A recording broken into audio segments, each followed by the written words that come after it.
السلام علیکم۔ تاریخ اسلام کا صفحہ 4 پڑھنے جا رہی ہوں۔ بسم اللہ الرحمن الرحیم۔ انوکھا سمجھوتا۔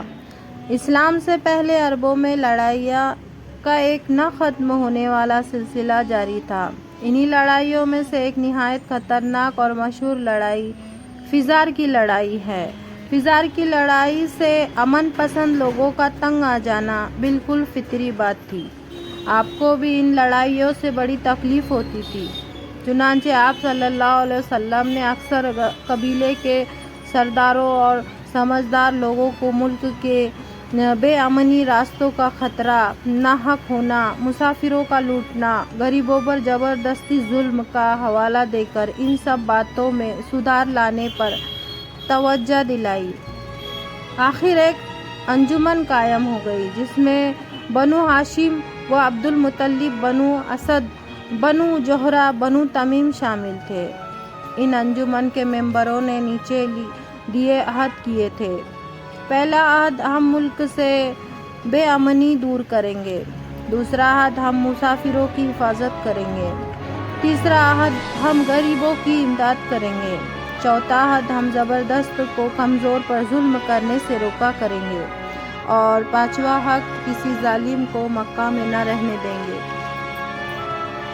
آپ نبی صلی اللہ علیہ وسلم ہونے کے بعد اس کی یاد تازہ کرتے ہوئے فرمایا کرتے تھے کہ اس سمجھوتے کے مقابلے میں اگر مجھ کو سرخ رنگ کے اونٹ بھی دیے جاتے تو میں ان سے نہ پھرتا، اور آج بھی ایسے سمجھوتے کے لیے کوئی بلائے تو میں حاضر ہوں۔ اس سمجھوتے کا اثر یہ ہوا کہ انسانوں کی جان و مال کی بڑی حد تک حفاظت ہو گئی۔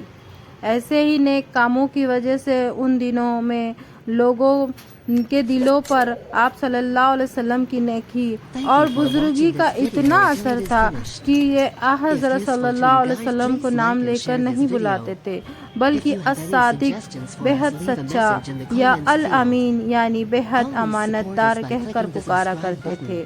کعبے کی تعمیر کا کام۔ کعبے کی دیواروں کا سب سے پہلے حضرت ابراہیم علیہ السلام نے حضرت اسماعیل علیہ السلام کے ساتھ مل کر تیار کیا تھا۔ پھر نبی جرہم، ابو عمالقہ، قصی اور قریش نے اس کی مرمت کی۔ اس بار پھر بارش کی زیادتی کی وجہ سے کعبے کی دیوار پھٹ گئی تھی۔ اس وقت حضرت محمد صلی اللہ علیہ وسلم کی عمر 35 سال کی تھی جب قریش نے کعبے کی عمارت کو، جس کی دیواریں کافی پھٹ گئی تھی، پھر سے تیار کرنے کا پروگرام بنایا۔ قریش کے تمام قبیلوں نے مل کر کام شروع کر دیا۔ عمارت کے بنانے میں تو سبھی شامل تھے، مگر جب حجر اسود، کعبہ پتھر کے دیوار میں چننے کا موقع آیا تو بڑا جھگڑا اٹھ کھڑا ہوا، اس لیے ہر ایک یہی چاہتا تھا کہ یہ خدمت ہم ہی انجام دیں۔ حجر اسود ایک پتھر ہے جو کعبے کی دیوار میں ایک کونے میں لگا ہوا ہے۔ اسی پتھر سے طواف شروع اور ختم ہوتا ہے۔